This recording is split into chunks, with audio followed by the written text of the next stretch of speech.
शराबबंदी के 10 साल, लेकिन जहरीली शराब का खौफ जारी। नमस्कार, आप देख रहे हैं कैपिटल टीवी बिहार। मैं हूं आपके साथ सृष्टि शाह। बिहार में शराबबंदी कानून लागू हुए 10 साल पूरे होने के बाद भी इस कानून को लेकर बहस लगातार जारी है। अप्रैल 2016 में शराब पर पूरी तरह से बैन लागू किया गया था, लेकिन समय के साथ इसके पॉजिटिव और नेगेटिव दोनों पहलू सामने आए हैं। आधिकारिक आंकड़ों के मुताबिक शराबबंदी लागू होने के बाद से अब तक करीब 190 लोगों की मौत जहरीली शराब पीने से हुई है, जो इस नीति के सबसे बड़े सवालों में से एक बन चुका है। कई जिलों में अवैध शराब का कारोबार न केवल जारी है, बल्कि और ज्यादा खतरनाक रूप ले चुका है। मेथनॉल और दूसरे रासायनिक पदार्थों से बनी शराब अक्सर जानलेवा साबित होती है। इस बीच राजनीति में भी शराबबंदी को लेकर नए सिरे से चर्चा तेज हो गई है। हाल ही में मंत्री अशोक चौधरी ने साफ किया कि सरकार शराबबंदी कानून को हटाने या उसकी समीक्षा करने के मूड में नहीं है। उन्होंने कहा कि किसी भी कानून के उल्लंघन को कानून की असफलता नहीं माना जा सकता और सरकार इस नीति को जारी रखने के पक्ष में ही है। हालांकि राजनीतिक और सामाजिक संगठनों में इस बात की मांग भी बढ़ रही है कि शराबबंदी को प्रभावी बनाने के लिए नई रणनीति अपनाई जाए। बिहार में राजस्व, अवैध तस्करी, सामाजिक लाभ, जहरीली शराब से मौतें और कानून व्यवस्था, इन सभी पहलुओं को देखते हुए ये साफ है कि शराबबंदी आगे भी राज्य की राजनीति और जनजीवन का बड़ा मुद्दा बनी रहेगी। सरकार पर दबाव है कि वो कानून को सिर्फ सख्त ना रखे, बल्कि इसे व्यवहारिक और सुरक्षित भी बनाए। तो चलिए जरा विस्तार से जानते हैं क्या है ये पूरी खबर।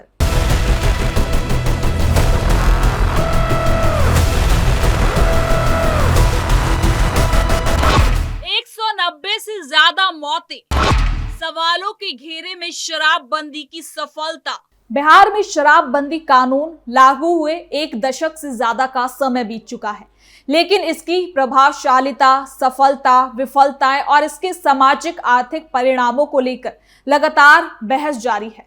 अप्रैल 2016 में शुरू हुई ये नीति उस समय एक सामाजिक सुधार अभियान के रूप में पेश की गई थी।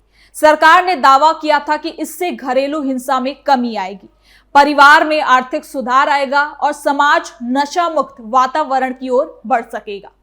शुरुआती सालों में इन दावों को लेकर जनता में उत्साह दिखा, पर समय के साथ साथ शराबबंदी के साइड इफेक्ट्स, खासकर अवैध शराब के बढ़ते कारोबार और जहरीली शराब से होने वाली मौतों ने इस नीति को कटघरे में खड़ा कर दिया।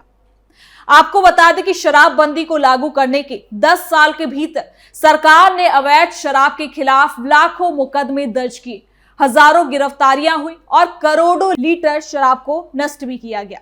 लेकिन इसके बावजूद राज्य में अवैध शराब के नेटवर्क ने मजबूत जड़ें जमा ली और यही वजह है कि इस दौरान जहरीली शराब की घटनाओं में लगातार वृद्धि देखी जा रही है। आधिकारिक आंकड़ों के मुताबिक 2016 से लेकर 2025 तक कम से कम 190 लोगों की मौत जहरीली शराब पीने से हुई है। ये मौतें बिहार के कई जिलों सारण, बक्सर, गोपालगंज, गया, भोजपुर और सिवान में दर्ज की गई, जिनमें कई घटनाएं सामूहिक थी। मेथनॉल की मिलावट ने छीनी सैकड़ों जानें, आखिर कौन है जिम्मेदार? समस्या केवल इतनी नहीं कि अवैध शराब बनती और बिकती है, बल्कि ये भी कि इसे बनाने में मिलावट का स्तर दिनों दिन खतरनाक होता जा रहा है। सस्ती और आसानी से उपलब्ध जहरीली शराब अक्सर मेथनॉल या यूरिया जैसे केमिकल को मिलाकर बनाई जाती है, जो पीने वाले के शरीर में सीधे जहर की तरह काम करती है। ऐसे मामलों में अस्पताल पहुंचने के बाद भी जान बचाना बहुत मुश्किल हो जाता है। कई बार तो पीड़ितों के परिजन सूचना देने से भी बचते हैं, जिससे मौतों का वास्तविक आंकड़ा भी सामने नहीं आ पाता और ये बढ़ता ही चला जाता है। इन घटनाओं के बाद हर बार सरकार पर सवाल उठते रहे हैं, लेकिन शराबबंदी को हटाने या उसमें ढील देने को लेकर अब तक कोई गंभीर सरकारी संकेत नहीं मिले थे। हालांकि राजनीतिक आरोप प्रत्यारोप सालों से चलते रहे हैं। विपक्ष लगातार ये मुद्दा उठाता रहा है कि शराबबंदी विफल हो चुकी है और ये कानून गरीबी ग्रस्त परिवारों पर केवल बोझ बन गया है। वहीं सरकार का कहना है कि शराबबंदी सामाजिक सुधार का मजबूत कदम है और इसे हटाना समाज के लिए नुकसानदायक हो सकता है। सरकार का साफ बयान, शराबबंदी पर नहीं होगी कोई समीक्षा। हाल के दिनों में ये बहस इसलिए और तेज हो गई क्योंकि राजनीतिक नेतृत्व में बदलाव की चर्चा छिड़ी। कुछ रिपोर्टों में कहा गया कि मुख्यमंत्री के पद छोड़ने के बाद शराबबंदी कानून में ढील या बदलाव आ सकता है। ये खबर आते ही राज्य की राजनीति गरमाने लगी और मीडिया में लगातार इस मुद्दे पर चर्चाएं होने लगी। इसी बीच मंत्री अशोक चौधरी का बयान आया जिसने फिर से सरकार की आधिकारिक स्थिति को साफ कर दिया। उन्होंने कहा कि शराबबंदी कानून को हटाने को लेकर सरकार कोई समीक्षा नहीं कर रही। उनके मुताबिक कानून का उल्लंघन हर कानून में होता है, लेकिन इसका मतलब ये नहीं कि कानून ही गलत हो जाएगा।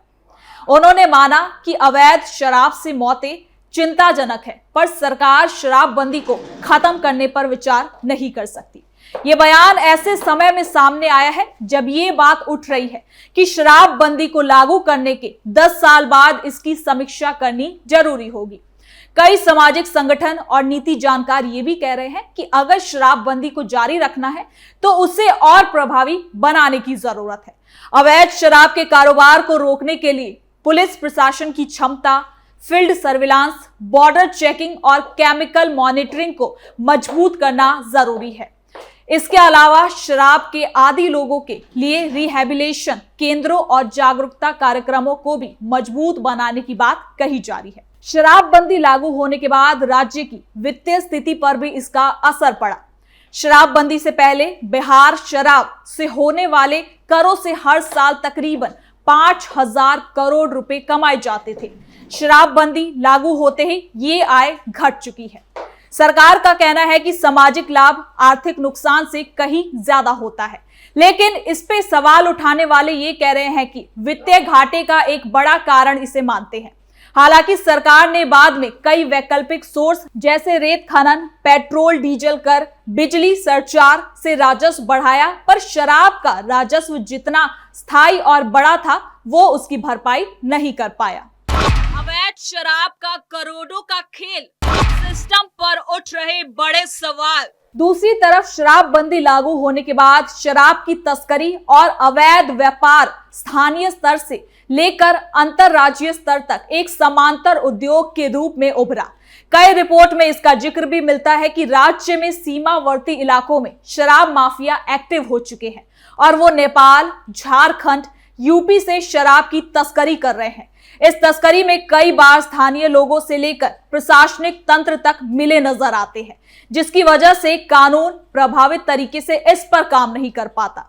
जहां एक तरफ शासन प्रशासन इस बात को बार बार दोहरा रहे हैं कि शराबबंदी से समाज में शांति और परिवारों में सुख शांति बढ़ती है, वहीं दूसरी तरफ अवैध शराब से होने वाली मौतें इस बात की ओर भी इशारा कर रही हैं कि ये कहीं ना कहीं एक कमजोर नीति बनती जा रही है। सामाजिक कार्यकर्ताओं का कहना है कि शराबबंदी एक सही कदम हो सकता है, लेकिन इसे पूरी तरह से बैन की बजाय नियंत्रित और मॉडरेटर उपयोग के साथ लागू किया जाना चाहिए। कई जानकार इसे कह रहे हैं कि इसमें बदलाव होने चाहिए, जहां शराब नियंत्रित सरकारी दुकानों के माध्यम से बेची जाती है और मात्रा पर कड़ी निगरानी होती है। शराबबंदी के लागू होने के बाद कई छोटे व्यवसाय प्रभावित हुए। रेस्तरां, बार, पर्यटन और होटल इंडस्ट्री में गिरावट देखी गई।